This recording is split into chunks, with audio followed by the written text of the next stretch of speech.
The Holocene has ended. What we do now, and in the next few years, will profoundly affect the next few thousand years. The only conditions modern humans have ever known so far are changing, and changing fast. Nothing stays the same on this planet. Everything changes. The Earth is going into one of these jumps, and you don't know what is going to be on the other side of those jumps. The Earth is always jumping.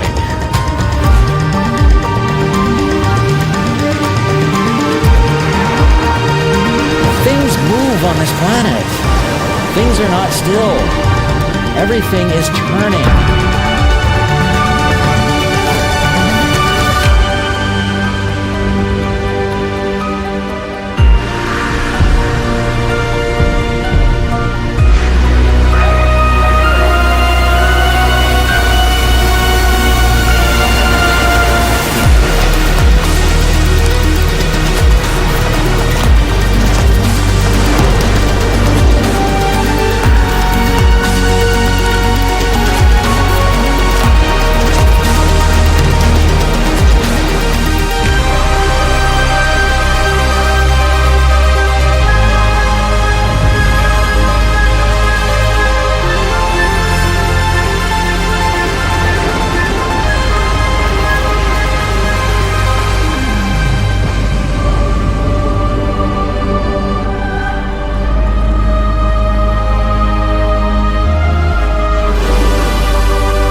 As it begins to run out of fuel, the sun won't simply fade away to nothing.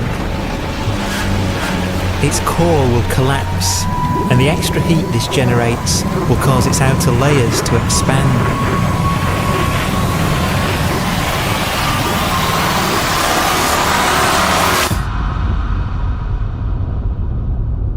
The sun is now dead. Its remains slowly cooling in the freezing temperatures of deep space.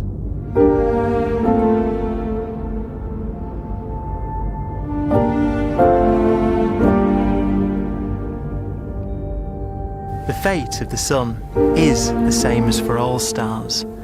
One day they must all eventually die, and the cosmos will be plunged into eternal night. All stars eventually will run out of fuel. The temperature of the universe drops. The stars, one by one, in the night sky, will turn off. And there'll be no more new stars created. And so that the universe will end not with a bang, but with a whimper. And not in fire, but in ice.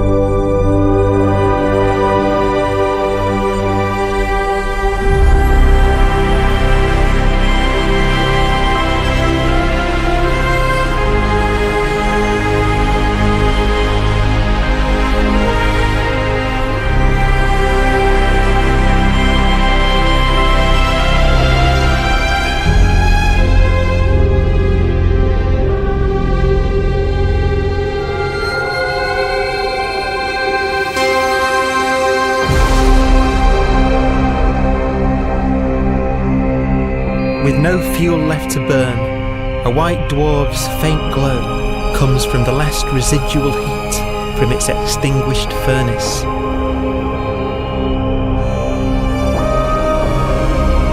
Looking at it from where the Earth is now, it would only generate the same amount of light as the full moon on a clear night.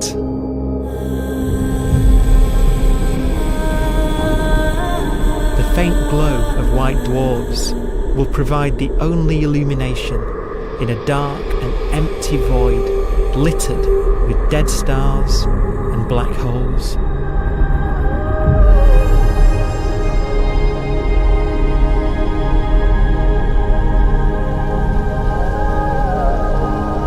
ways, it's kind of a ghost universe. It's the corpses, the zombie stars, that will take us into the future.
Black dwarf will be the final fate of those last stars.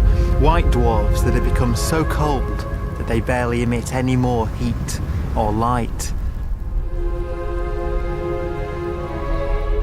Black dwarfs are dark, dense, decaying balls of degenerate matter, little more than the ashes of stars. Their constituent atoms are so severely crushed that black dwarfs are 1,000,000 times denser than our sun.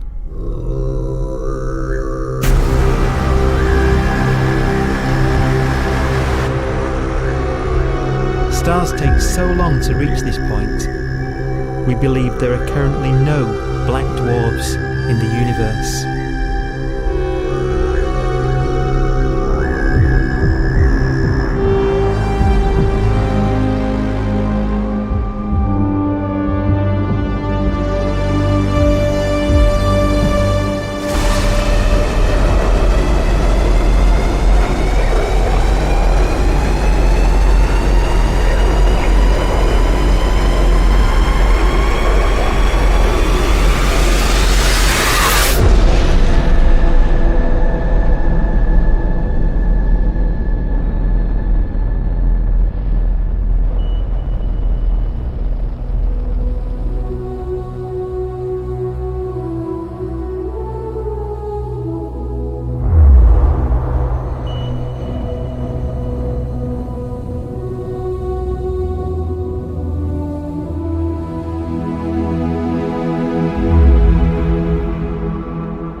We have a pace of life that's based on really the energy available to us now. You could imagine living conscious systems which have a very different pace and therefore can extend out at least a lot farther than you'd imagine otherwise. You could have a living system where if it had a thought every 10 trillion years, that would seem normal. Even if our life dies out, one could imagine at some time arbitrarily far in the future, a fluctuation occurs which allows intelligent life to exist again for a little while. So you might have islands in time of intelligence.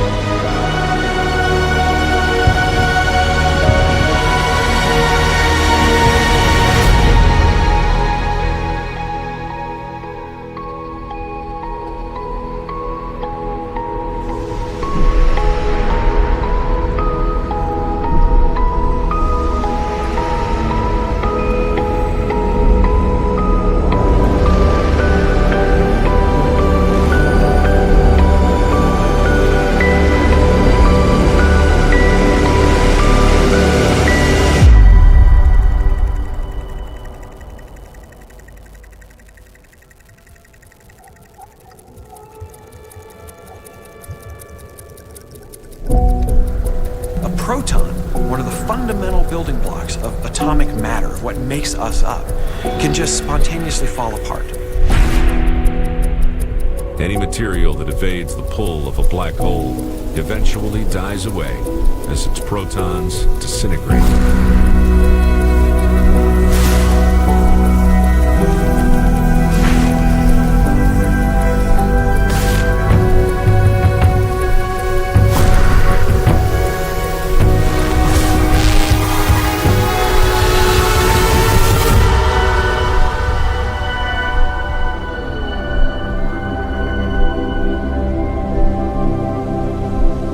The matter inside black dwarfs, the last matter in the universe, will eventually evaporate away and be carried off into the void as radiation, leaving absolutely nothing behind.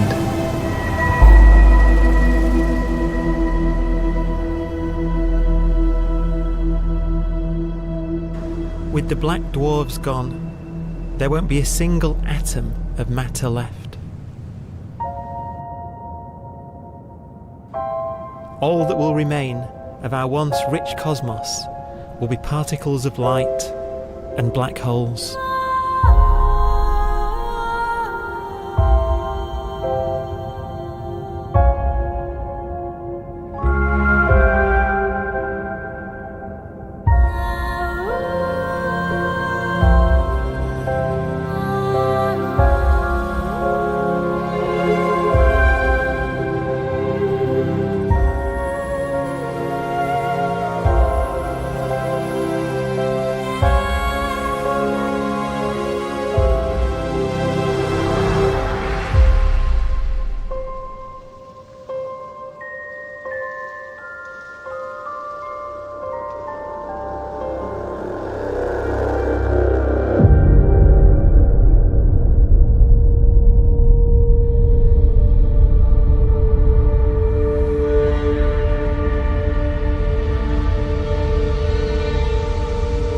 The arrow of time creates a bright window in the universe's adolescence, during which life is possible.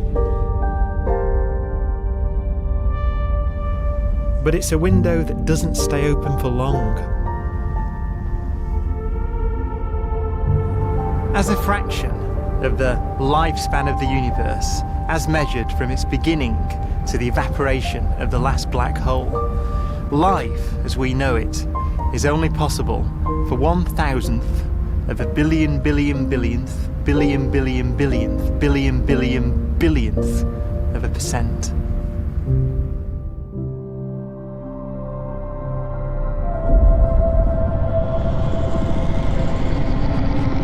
Black holes become the fundamental building block of the universe.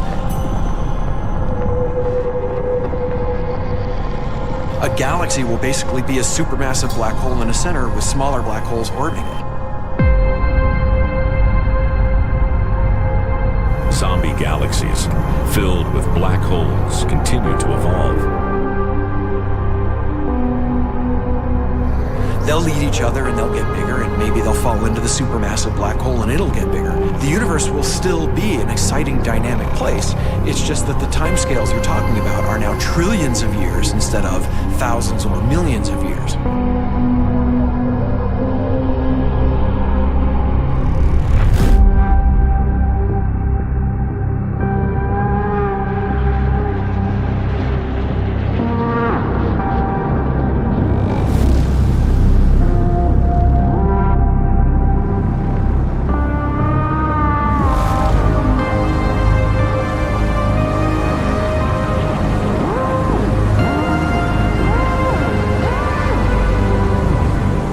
Black holes can bang on space-time like mallets on a drum.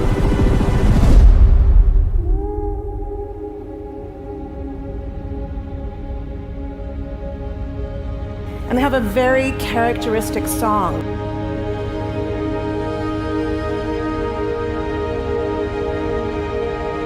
Imagine two black holes that have lived a long life together.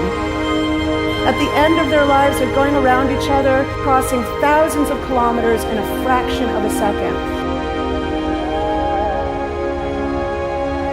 As they do so, they leave behind in their wake a ringing of space, an actual wave on space-time.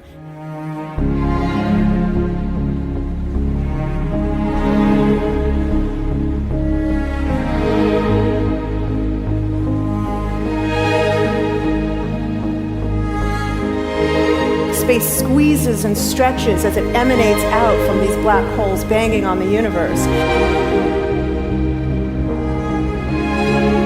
Those are the gravitational waves. They are literally the sounds of space ringing.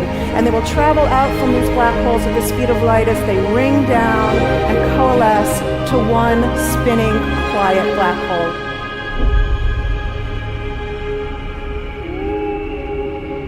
If you were standing near enough, your ear would resonate with the squeezing and stretching of space. You would literally hear the sound.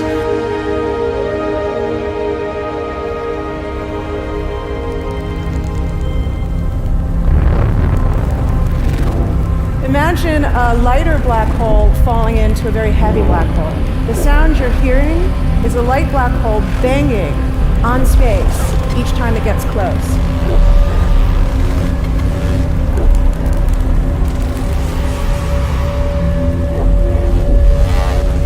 As it falls in, it gets faster and it gets louder.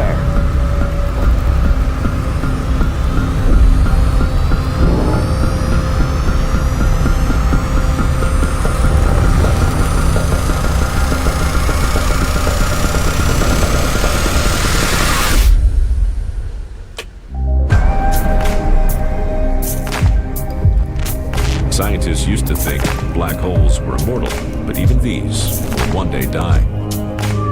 Now we're talking about timescales of unimaginable length, quadrillions of years into the future. On that timescale, even the black holes begin to evaporate.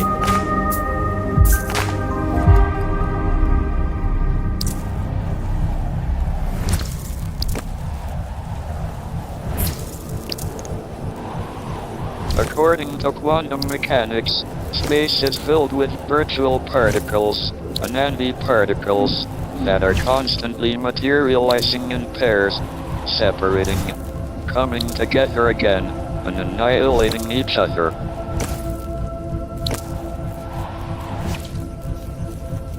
In the presence of a black hole, one member of a pair of virtual particles may fall into the hole, leaving the other member without a partner with which to annihilate.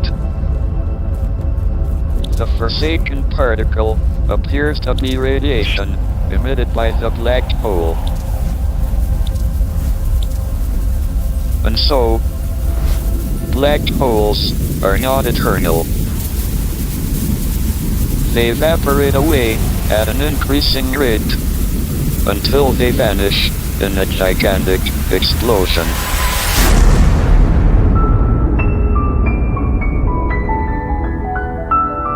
Quantum mechanics has allowed particles and radiation to escape from the ultimate prison, a black hole.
Philosophers and poets have asked the question, will the world end in fire or ice? We can now give an answer. The latest evidence shows that the universe is not slowing down, but it's speeding up out of control. And the universe, we think, will die in ice. Trillions upon trillions of years from now. Empty space itself has energy. In every little cubic centimeter of space, whether or not there's stuff whether or not there's particles, matter, radiation, or whatever, there is still energy even in the space itself. And this energy, according to Einstein, exerts a push on the universe. What is the weird stuff that's accelerating the universe? We call it dark energy. And this stuff is the dominant stuff of the universe. Almost 3/4 of the matter-energy content of the universe is this dark energy. And we don't know what it is. Dark energy, unlike matter or radiation, does not dilute away as the universe expands. This has crucial implications for what the universe is going to do in the future. So what will be the future of the universe? Well, if the dark energy remains dominant and repulsive, the universe will expand forever.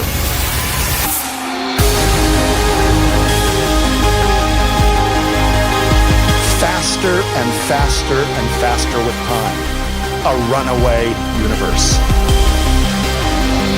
70% of the energy of the universe resides in empty space, and we don't understand why. But we do know what will happen. If that energy continues to be there, the universe will become cold and dark and empty. That's the future as it might be. We don't know because we don't yet understand the nature of dark energy. Until we do, we won't know the future. We won't even understand our own origins, and that's why we want to know and study this subject.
Forecast does seem to be for an ever colder, ever emptier universe.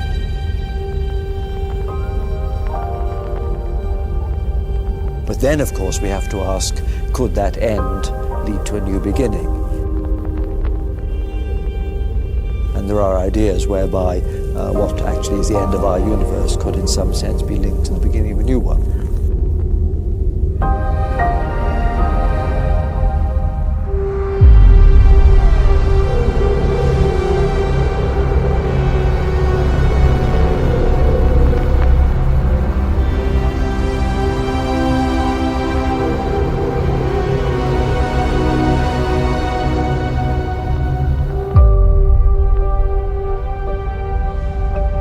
We've worked out the mathematics, the equations. They seem to say that if you have an atom smasher that can concentrate tremendous amounts of energy at a single point, you can perhaps open up a gateway, a baby universe.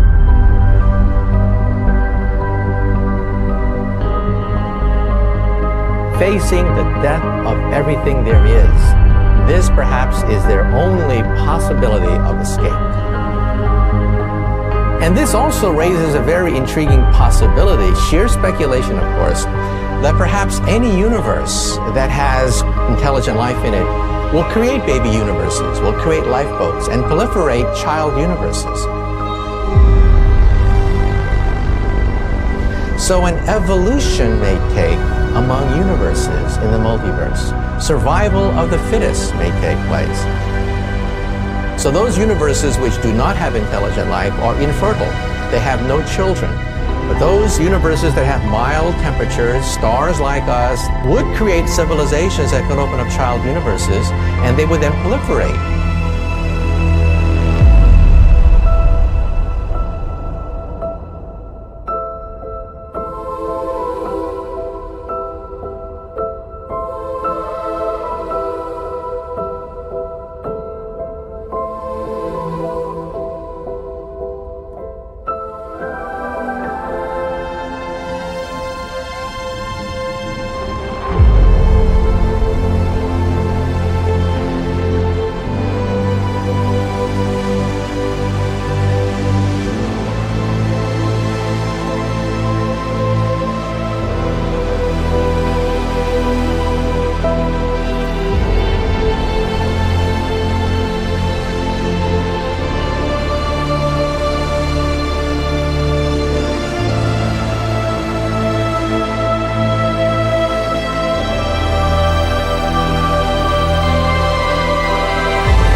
After an unimaginable length of time, even the black holes will have evaporated and the universe will be nothing but a sea of photons gradually tending towards the same temperature as the expansion of the universe cools them towards absolute zero.